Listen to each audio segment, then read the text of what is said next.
face. That's kind of what he's looking like there. Just the, crazy psycho look on his face. And that's the news footage. That camera footage was leaked by the corporate. There's contact with the corporate for the bounty. Again, the police are suggesting that these people are considered armed and dangerous, and that taking the law into your own hands is not allowed.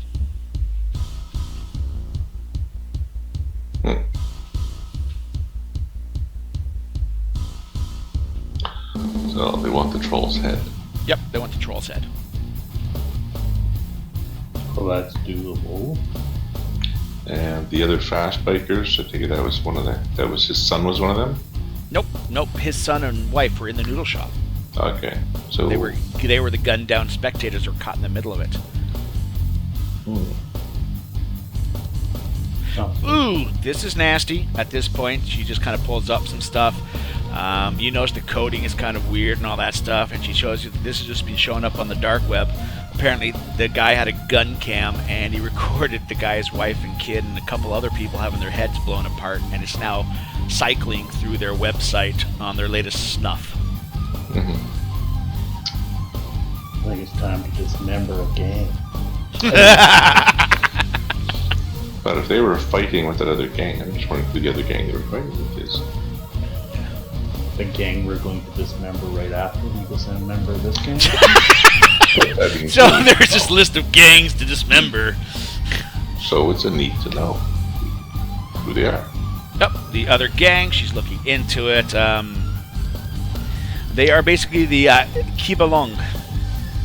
Not Tokyo-based. They are actually Hong Kong-based gangs trying to get into the harborfront area.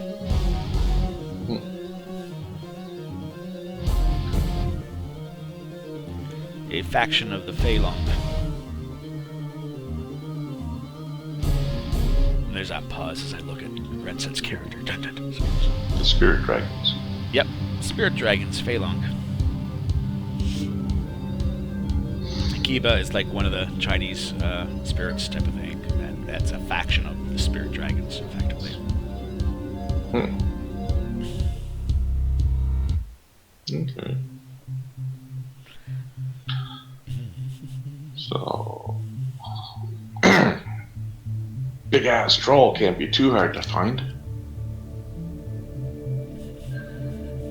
She also has a thing that apparently there is a drop box for that corporate guy, Mr. Wu, that is actually at that noodle spot, meaning if that's probably going to be a turn-in spot for us. She also pulling up some more files. There might be a bit more involved here. Wu is not a Japanese family name. Wu is a Chinese family name, and why is he in such an area? He's part of the Dock Management Corp for shipping and imports. And you know who's got their fingers in this corporation? At this point, Wu is now being very helpful. She's got like 3 monitors floating above her head, and she's like pushing these monitors off to the side. She flips one of them around, almost, Tony Stark might be a good example of how they had that stuff floating around, right? She spins it around, and the Fei Lung basically have gotten some sort of connections with that shipping department that he happens to be a corporate of.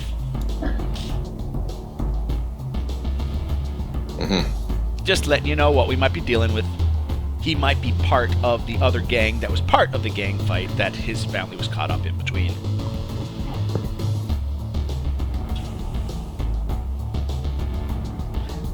Yeah, but he's paying. Yep, exactly. That's all I care about. I just touch. At this point, Wu kind of looks to you. She asks if any of your contacts are actually connected to a runner's den in this area. Thank you, man. Inu. Inu, what did I say? Who did I say? Wu. Oh, sorry. Yeah, Inu. Inu asks if you've got Deadeye if any of your contacts are connected with maybe a small shadow den in the area, which is, she is from Japan, but she's not from this area at all, so she doesn't know. Again, she's another faceless.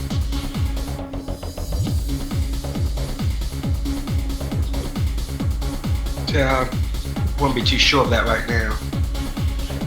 She tells you if by any she sees that you've had some sort of a corp, you have some sort of a cop in your pocket. Do you have any type of cyber doc? Do you have a fixer or anything like that? Those type of people may have connections to a Shadow Den. She's just wanting to know if this Mr. Wu has put a Shadowrun bounty on him, which might be even more than what he's advertised publicly. So I do. A few people I guess I can talk to. You put it like that. She kind of gives you that little, with her fingers, like that little scurry. Go on, contact them then. Kind of motion.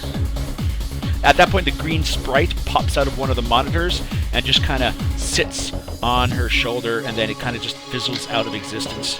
And at this point, the little dragon that's sitting on your shoulder, Rain, is kind of going, I don't like that thing. It doesn't have an aura. It just isn't right.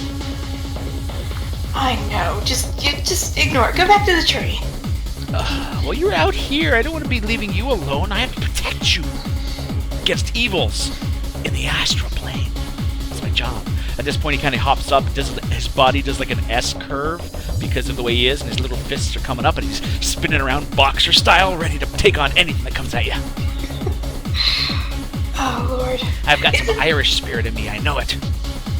Wait, isn't my actual Watcher thing different than that one, or is Your that... mentor? He's Yeah. kind of your glowy Obi-Wan Kenobi, if you want to think about it. If you have a moment with the tree, he needs to give you some advice about your quest, etc. That's what he's there for. He's also supposed to be watching over you, but his best defense is in the astral. So if some big nasty comes at you and in the astral form, your mentor's best defense is that. It takes a lot for him to come physically into the world, and he's not as powerful. But he's also there when you gain more spells and abilities. He's like your portable mentor in that sense to help train you as well. Oh, okay. So that's kind of what he is for you, type of thing. So basically, when you spend your karma to gain more spirits, he's the one walking you through the new abilities. He is important to your story arc later on when you start tapping into things that are part of your background. You'll probably see him come up to the front more because of his connection to the other person, etc. But right now, he's just watching over you. That's what he's doing. Okay. Yeah. So, Deadeyes, do you call anyone else then? Yes, just gonna take advice and call the fixer. I can't pronounce that name either. Kirishu? Yes. Kirishu. Alright, basically Kirishu is Japanese for lucky. So he's calling someone by the name of Lucky, which is another elf. A Japanese elf. Sensing a theme here. And, okay, this is kind of awkward. You believe it's a female. Very high cheekbones, very effeminate looking elven face. And when you call the fixer, you actually get the holographic image. You see for a brief bit this person, but then you get that kind of static wave where it's cutting out and then it's cutting back in. And then you have what sounds like very sharp little explosions or something going off. It sounds like gunfire maybe, and you got, hey, awkward moment. She's saying all this in Japanese, or he is. It's kind of that effeminate type of, you're not too sure. Probably female. You're probably safe to say it's probably female. Maybe. Anyways, basically Lucky is effectively saying that get back to you in a bit. Just got the neighbors are complaining about noise. My cinema too loud. Click. Great bunch of friends you got there, and you kind of just says, Not sure that the neighbors can. Where did you find these friends?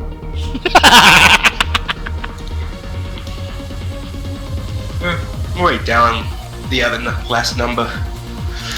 At this point, you basically get an image of another blue. You don't know the hair color or whatever because of that. Female elf, right? She looks a little more Western than Japanese, and she's got hanging around her neck a surgical mask that's down below, and she goes, Kira, At that point, she pauses. She seems to tap something in front of her. How did you get this number? There's a tapping again. And who is it? Oh, go ahead. Just tell her the short stuff. Pretty much what I told him, Sergeant. But In go ahead, Melbourne? Yes. Ah! At that she points. At that point, she's fluently in Elven. She was waiting for you to call. She wants to know.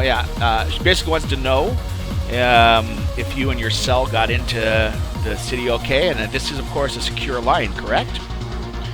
Correct. So, yes. And that, she basically praises the spirit and basically wants to know how she might be able to help the cause. By the way, Rain, you got all of this coming to you. Yeah, I figured. Yeah. Ask about, the bounty and everything that pretty much knew just. At that point, you see her pause.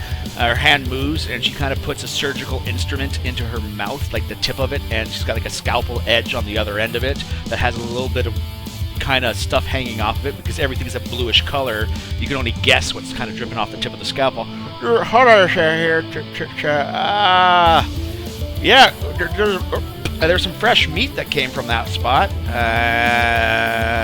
You investigating? Ooh, some of the fresh meat had a very powerful husband. Oh yeah, she's got the bodies here if you wanted to take a peek.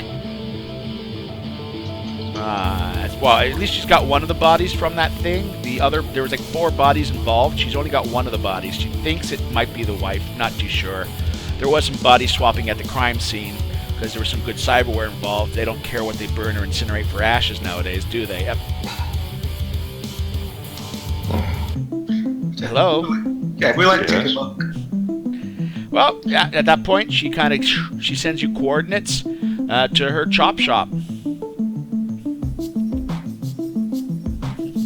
Oh, yeah, by the way, she also wants to know if you guys get any cybernetics, let her know. She has started opening up more wetware. She is proficient in both of those, but she's got the connections to sell them if you need it. Better than Lucky does. You have met Lucky, right? Not yet. You're gonna get contact she lets with you him. know that she knows Lucky, but that's the only connection you have with your fixers. Lucky and her, basically, if you need anything else found or that, Lucky's your best bet. She can help you with some cybernetics and some wetware. Sadly, she could probably only get Deltaware or less, really,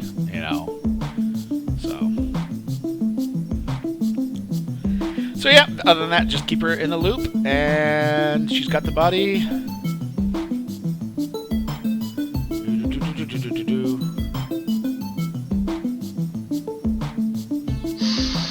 Thank you.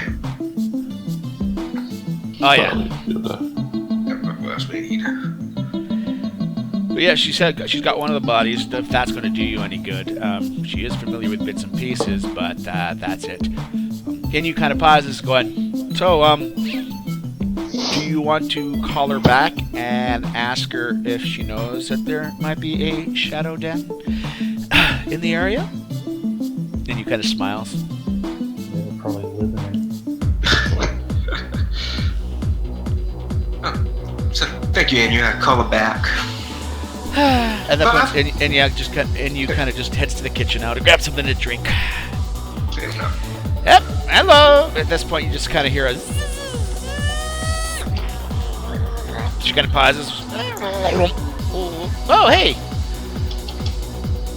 It's kind of, I'm guessing that. Say something. I forgot to ask about. Yeah. Any shadow dens in the area? Oh, yeah. Give me a second. Hold on. She patches it through. Nightclub. What's the password this week? Oh, okay. That director. What movie? Oh. Akira is the password to the back room of the nightclub. There's a den there.